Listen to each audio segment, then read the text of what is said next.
Okay, in this video, I'm just going to be showing you guys myself soldering a bezel.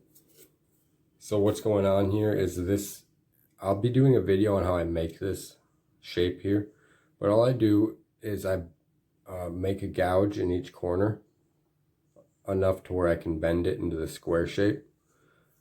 And I've seen people who will, from that point, solder the square shut, but I'm going to give you guys a little forwarding in that, like fast pace, I guess you'd say. A better way to do it. Don't solder it until you get it on the back plate, and then do all of it a hard solder. It works much better.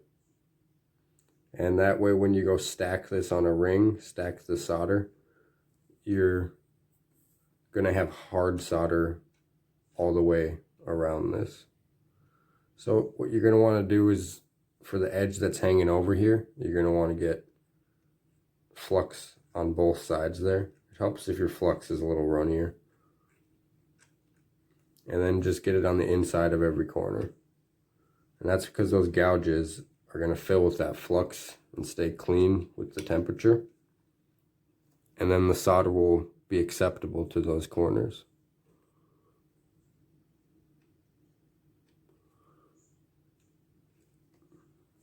Make sure you got every corner on the back plate. And for this one, I think I'm gonna flux from the inside. Just because I got this steel wire wrapped around it so it doesn't open up. Because when you heat metal, if it's been worked at all or if it's even somewhat hard, it's gonna wanna move once the heat relaxes the atoms in the metal.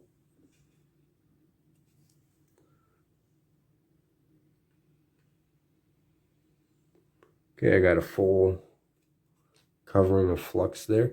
On a join like this, if you get flux in the middle, it's not really an issue, because all the solder is going to want to suck to a corner where it can do, what's it called? When the viscosity of something sucks it through, it's going to do that. Alright, so we're going to get our hard solder. I'll be using wire solder. And for something this small, I'm just going to use the Blazer $50 torch, which anybody should be able to buy. If you're a young kid, go mow some lawns, do some weed picking, go to a local farm, they'll have work for you.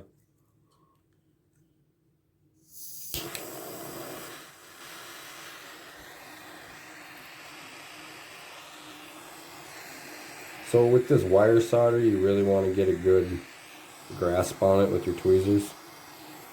I'm going to begin by heating the whole thing, just go around it. Make sure you do this part slow, because that flux is going to want to bubble, and that will displace your piece.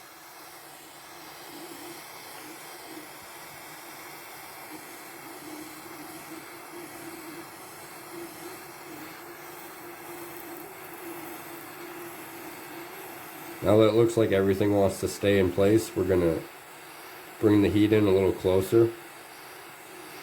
I'm trying to keep it on the outside of the piece, because the corners that need to accept solder are on the inside, except this one right here. You are going to have to heat the inside at some point, so don't be scared to do that.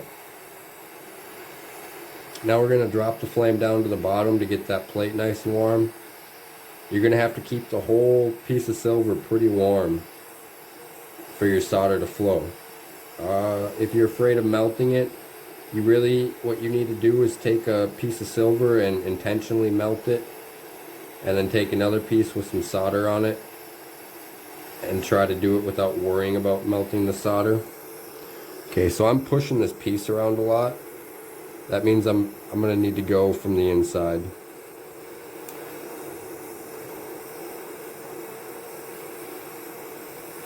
Which is fine.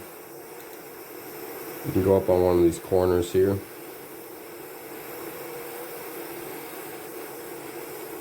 There you go. All the solder needs to do is touch a corner and it's going to flow in it. I think the camera will pick that up.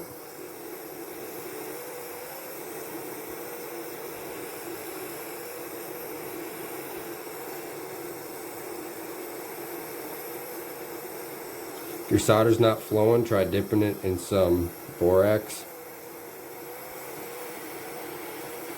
So normally this would not take me this long, but I'm trying to make sure the camera's got a good angle, and it's a little hard to do with the camera set up.